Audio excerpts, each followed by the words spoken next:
questions I will be asking for the CBC, and Brad can potentially. So, Governor, please take it away. Okay, well, thank you very much. Good morning, everybody. Senior Deputy Governor Wilkins and I are happy to be here to discuss today's financial system review.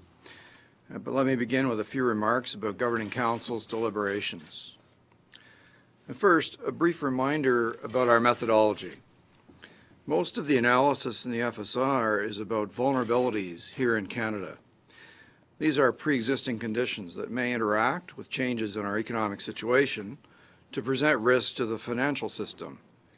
Macroeconomic shocks happen all the time, and economies adjust to them. But if significant financial vulnerabilities are present, the effects of those shocks on the economy and on the financial system may be magnified through interactions with the underlying vulnerabilities. The metaphor we've used in the past is that of a large tree that has a crack in it. The situation may improve or worsen over time, but there's no immediate crisis until the wrong sort of storm comes along. Selon ce cadre d'analyse, un grand nombre de chocs possibles pourraient, en théorie, transformer des vulnérabilités financières en risque pour la stabilité financière. Les scénarios de risque présentés dans la RSF ont une valeur indicative. Bien entendu, il est possible d'établir des liens logiques entre à peu près n'importe quel choc macroéconomique dans le monde et la stabilité financière ici au Canada, comme un effet papillon. Nous ne cherchons pas à inventorier toutes ces possibilités, dont les conséquences seraient assez semblables. Nous concentrons plutôt notre analyse sur les vulnérabilités sous-jacentes ici au pays.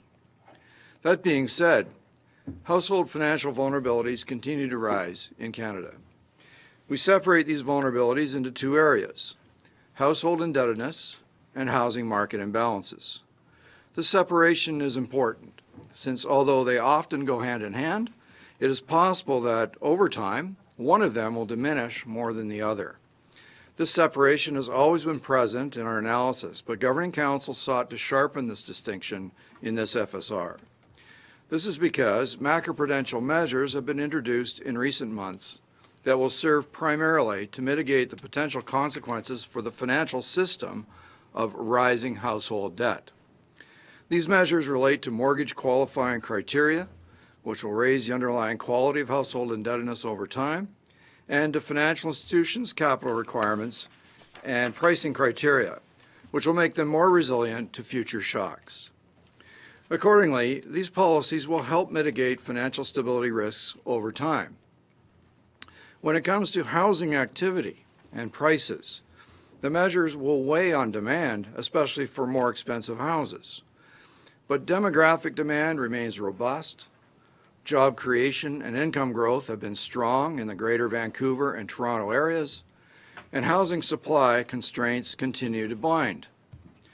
There is a box in the FSR that describes the macro-prudential measures that have been taken and how they might be expected to affect housing fundamentals.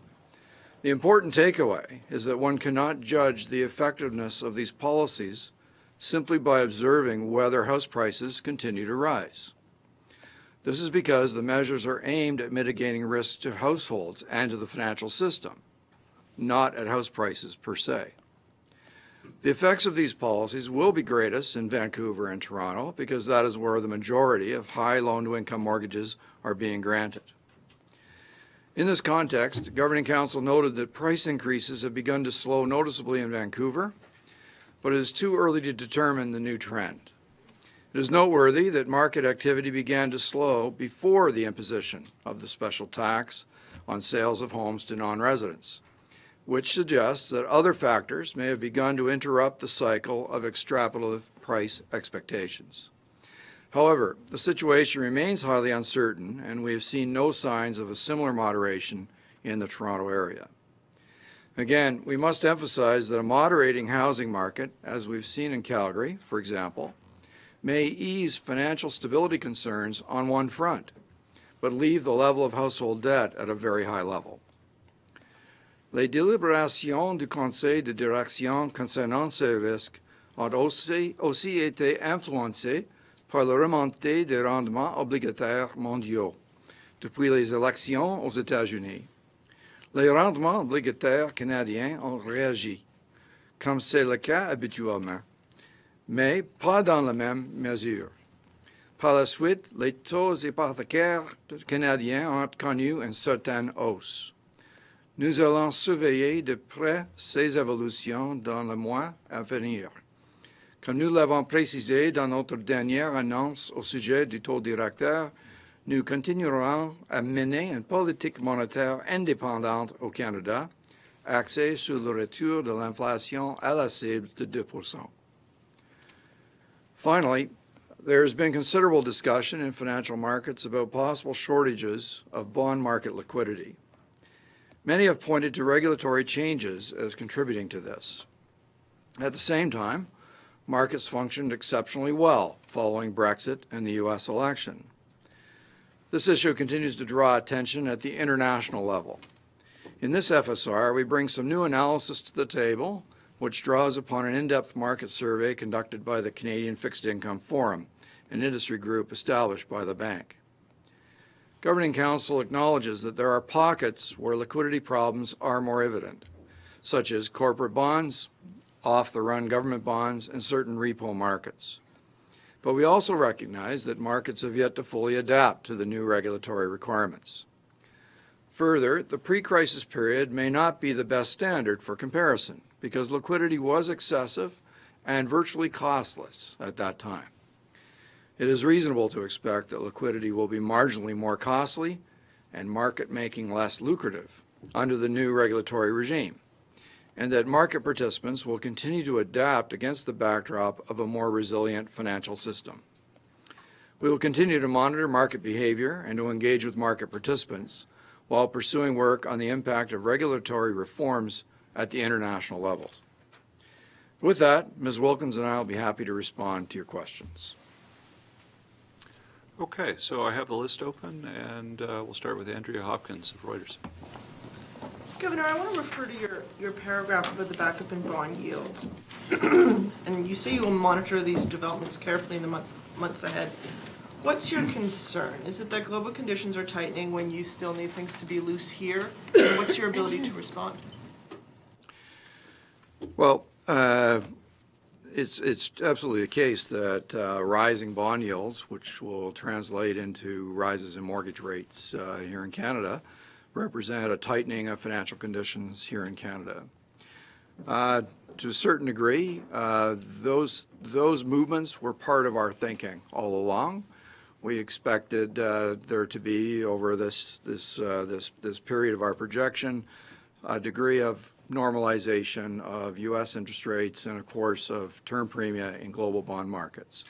And so part of that is incorporated in our thinking. So what we need to do as we move forward is to incorporate that backup in bond yields into our analysis for our next forecast exercise.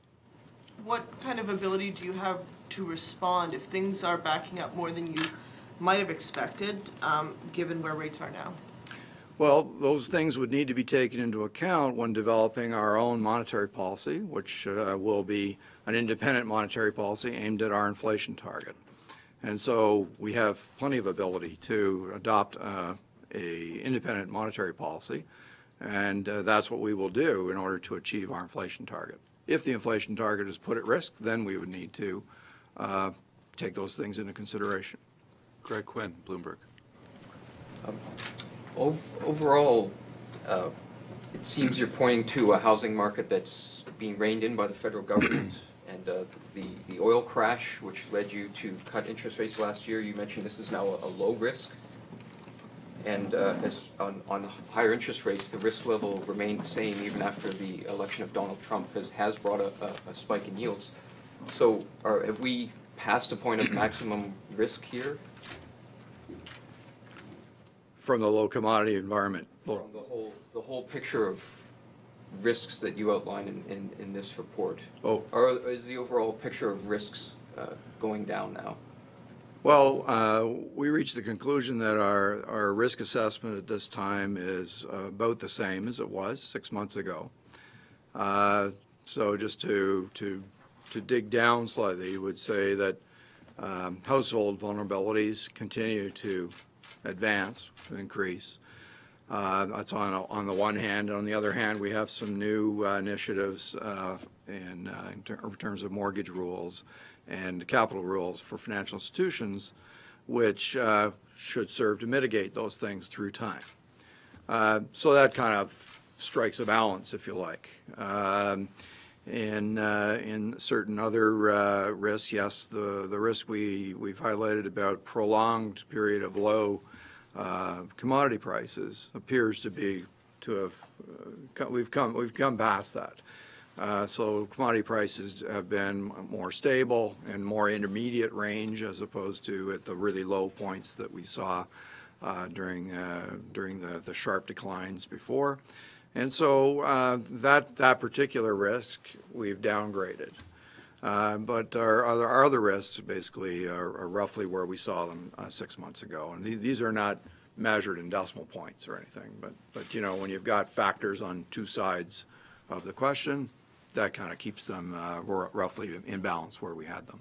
And do you like to add anything to that, Carolyn? I would just say on the household indebtedness side, clearly what we're not only just looking at the headline debt service ratio, but the distribution in those that are highly indebted. And one of the constructive effects of the federal housing measures is to really get into those very highly indebted individuals and slow the growth in that. And so that's something that will work over time, and it's not something that's going to be a matter of weeks. That'll be over the next few years. So it'll take some time for that risk to come down.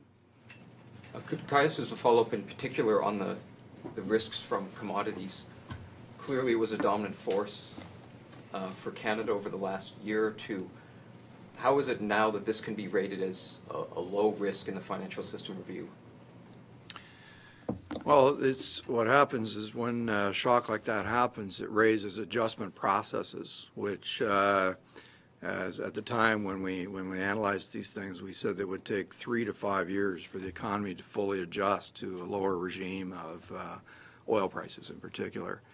And so we're on the sort of halfway through that period. The front end is primarily responses by firms.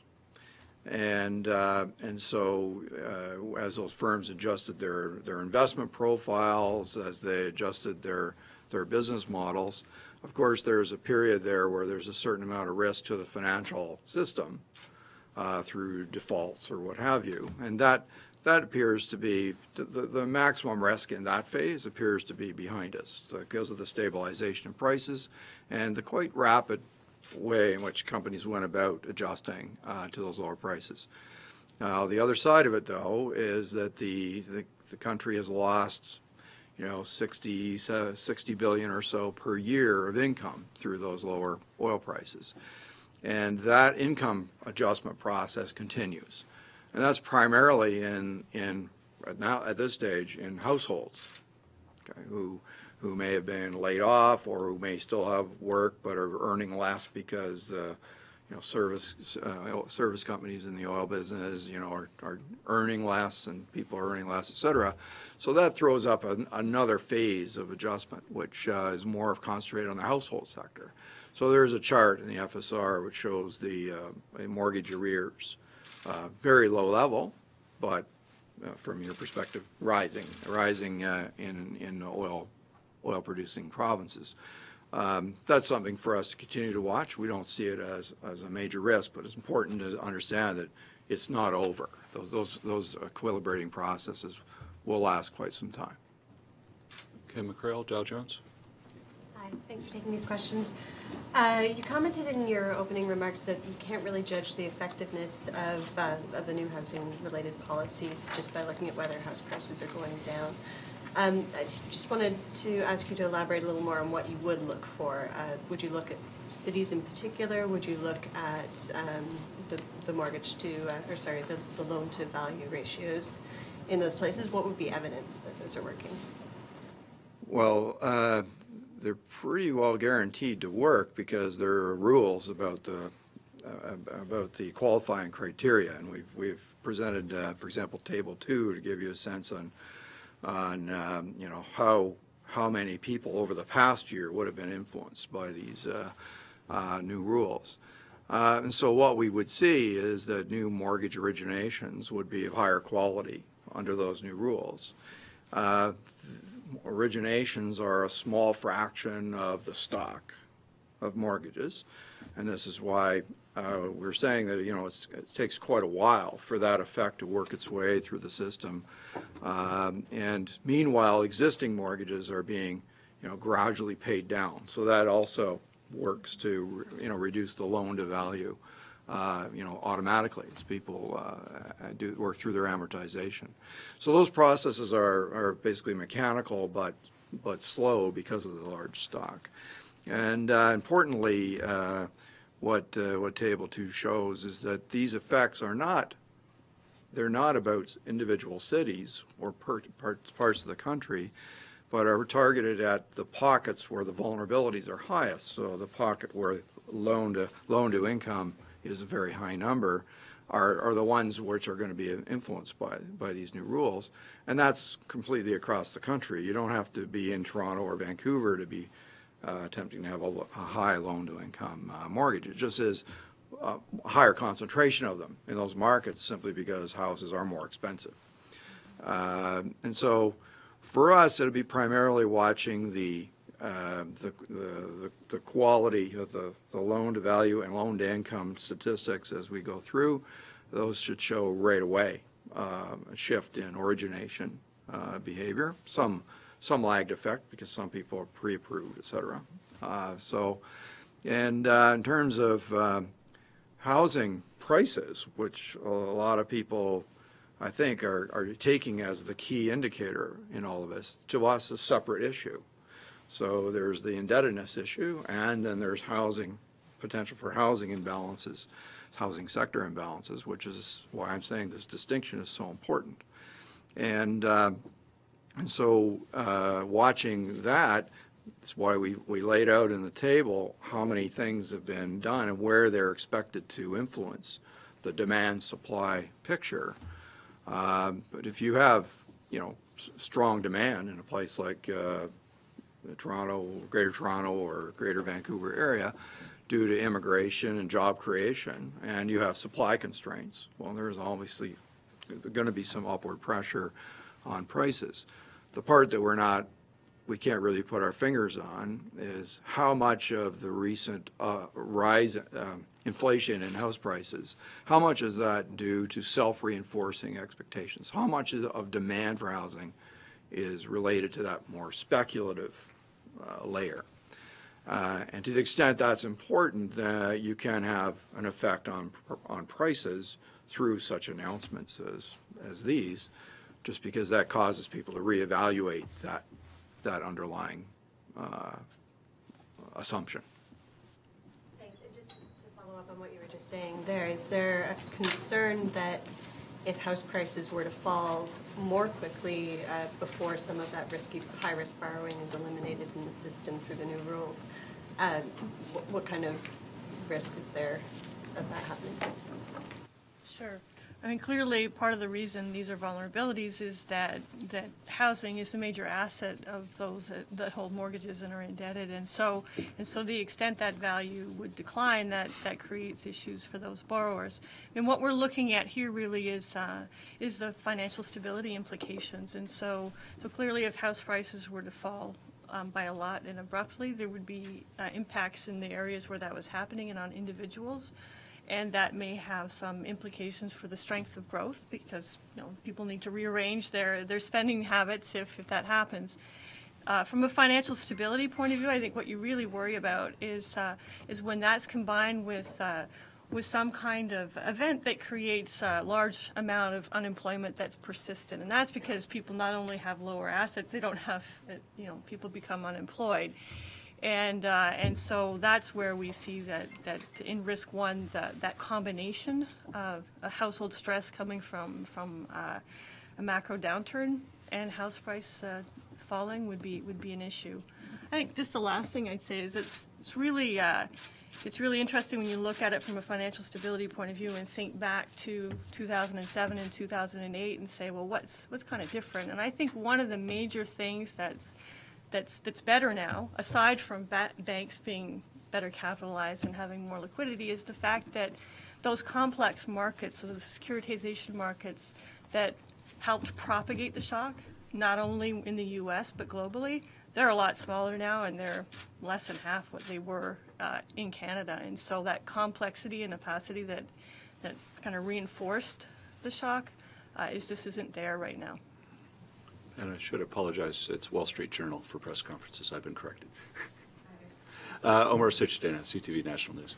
Thank you. Governor, I'm just curious to get your take on what you think the impact of the U.S. Fed decision yesterday will be on Canadians. Well, I mean, first, I won't comment on other central banks' actions, but it certainly is pleasing to see growing confidence in the outlook for the U.S. economy, which is a really important ingredient for our own outlook, and that's exactly what was expressed yesterday. The Fed has been very transparent throughout this process, so much of this was already in our thinking that this is what would occur at some pace, over our forecast horizon. And as I said earlier, the consequences for bond yields so far, have been pretty orderly. It's more or less what one would expect to see in this environment, and again was part of our base thinking in our outlook for the Canadian economy. So in other words, it's not a shock to the situation. How much of it, and how far it goes and at what pace is the question that remains, and that's what we'll need to deal with when we next do our forecast in January. But the first implications are already evident. So mortgage rates are already being revised upwards, and that's because, five-year yields have gone up by something like 80 basis points or a little more in the U.S. market, and about 2/3 of that here in Canada. So importantly, our markets don't move in lockstep, precisely because markets acknowledge that we have an independent monetary policy, and so, as I said, things seem to be unfolding more or less as one might expect to see. But we'll have to evaluate all of those ingredients along with any other changes that occur over these months when we do our new forecast in January.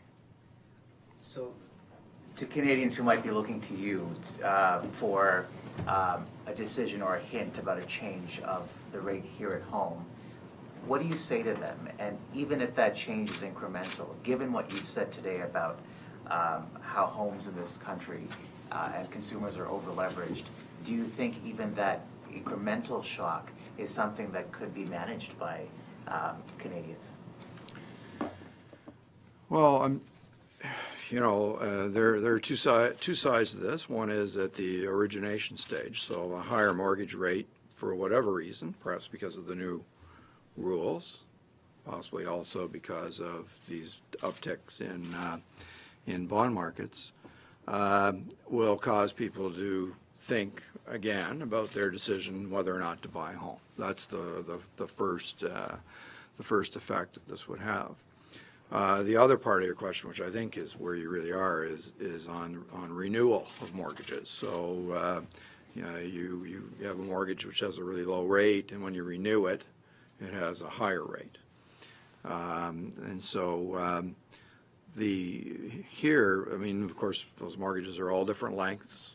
It's a very complex question. So some people have got a full 5 years, and others have got 2 or 3 years, and so we'll have to watch as that process unfolds. We know with the level of indebtedness that we have, this is why it's called a vulnerability, that the economy will be more sensitive to rises in interest rates than it was in the past. So if your mortgage rate goes up by half a point or a point when you renew, because you have a bigger mortgage, that's going to be more of an impact on your cash flow than it would be if you had a smaller mortgage, all relative to your income. And so, we have to actually observe how this plays out. And at this stage, all we can really say is that there will be a tendency for these rates to be rising, and that's a very good reason why qualification for a new mortgage today is being done at a higher rate than the rate you'd actually be paying. So why we're confident that the quality of the underlying debt, even as it continues to rise, will be improving through time. Makes the system safer. But it doesn't sound like to me that a BOC rate hike is imminent. Well, that's what it's your conclusion. So what's important to us is that the inflation objective by our projection in our October exercise, so that's the point of reference. Inflation was going to take until around the middle of 2018 to get back to target, and the reason is because we have, unlike the U.S., we have substantial amount of excess capacity in the economy. It's that excess capacity which is a downward pull on the inflation rate. So if you left the excess capacity as it is, inflation wouldn't get back to target. It would stay below target for a longer time, maybe for a really long time perhaps. And so that's not in keeping with our targeting process. So for that reason, our interest rates are low to help foster that additional growth to fill in that excess capacity gap. And so all I can say for now is that the projection that we laid out in October indicated that it would take until around the middle of 2018 for that excess capacity to be used up. So that, and that is quite different from the U.S. situation as discussed yesterday. Andy Blatchford, Canadian Press. Thank you, Governor. Since the year's coming to a close, I was wondering if you'd briefly summarize for us how you saw the Canadian economy evolve in 2016 and also what you're looking at in particular as we begin the new year. Well, it was a challenging year, that's for sure. So we were for most of the year we were still well embedded in the adjustment process to lower energy pricing, and it was of course complicated by the terrible events in Fort McMurray. That is something which had big personal effects, but from a macroeconomic standpoint, the data were of course very much distorted during Q2 and then again in Q3 in a reverse way, and so it made it a little harder to read through everything what was going on. But I'm heartened that we've seen that adjustment process continue and actually kind of get close to what appears to be its end, at least as I said before, from the company standpoint. Still more adjustments underway, but the economy has managed well through that adjustment process. It's not without hardship.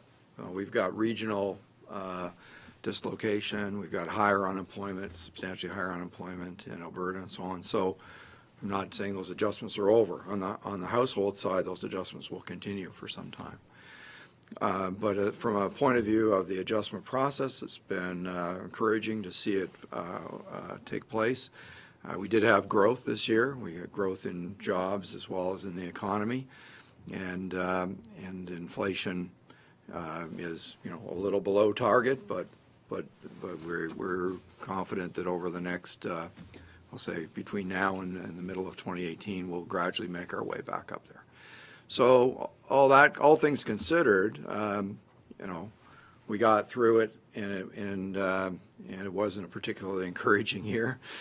Exports continue to disappoint us, but we've dug deeper into that, and we think we have a fuller understanding, and we think that there's also reason to be hopeful that process is actually working in other parts of the economy that are filling in the hole that was created by this whole episode.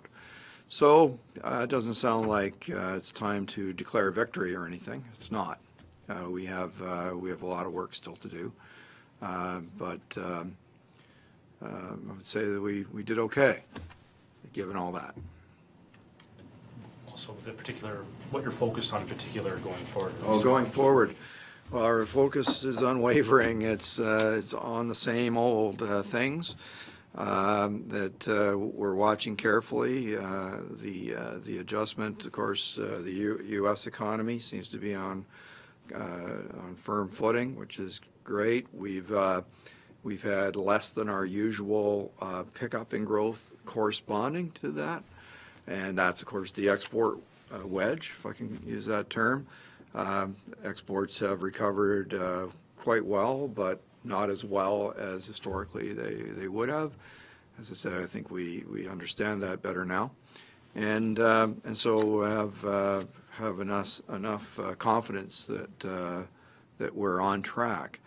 But we need to continue to monitor that, and of course, the economy and the world economy have shown the capacity to disappoint us in the past. So we're not assuming everything's right on track, but we're pretty comfortable that things are on track. So if you could shed a little bit of light on how you think the changes in the U.S. under the new administration might affect the Canadian economy. Well, no. I really don't think it's appropriate to speculate on what new policies might be introduced by a new administration. We'll embed those in our outlook as they are announced. And for the time being, I think it's best if we just maintain our view as it is. And of course, we're monitoring it in a sense of risk. That is, over the past year, companies told us that one of the reasons why they were holding back on investment spending was because they were uncertain what the world would look like post the U.S. election. And as we said in our press release a week ago, our perception is that those uncertainties remain undiminished at this stage. We're in the field now talking to companies for our January boss. So that'll, I think, give us some extra information on how companies are feeling post the U.S. election. But general perception is that the uncertainty remains undiminished, and so that of course means that we have to be thoughtful and careful as forecasters about what we assume about investment spending, because that business sentiment is an important driver of that. So that's perhaps the one thing which enters in a more forceful way at this stage for us to monitor. Governor, I'm asking with my CBC hat on. Okay. There remains a great appetite among the citizens of Vancouver, Calgary, and Toronto especially about the real estate markets. Could you characterize how each market is doing in your viewpoint, and could you use the most regular person on the street language in doing so for broadcast? Looking straight ahead. It's a tough one, but It's a tough question, isn't it? yes. Yes. So I acknowledge that housing is it's the number one topic of conversation among folks. It's no surprise, and so what I can say is that the fundamentals for housing in Greater Vancouver, Greater Toronto remain very strong. That there's considerable immigration flows into those markets. There's considerable job creation in those markets, and therefore income growth. And so there's undoubtedly a strong demand for housing. And in both areas, there is, probably supply is not expanding at the sort of rate that demand is. And so there's a natural pressure for upward movement in pricing. As we've highlighted in the monetary policy report and in the FSR today and 6 months ago, where this becomes of concern to us is if the demand for housing is in part being driven by extrapolative expectations or self-reinforcing expectations that if prices rose this year, they will for sure rise next year. So I'm going to buy a house for that reason. And because it seemed to us that the rate of increase in prices that we had been observing, and we said this clearly in June, could not really be justified on the basis of the fundamentals that we could see. And so if that was the sole reason why someone was contemplating buying a house, that probably was not a very solid and durable reason. And we can see in Vancouver that in the last few months, prices have pretty well stopped rising, but that's kind of a selective kind of sample. So we'll have to continue to monitor to see what the new trend is there.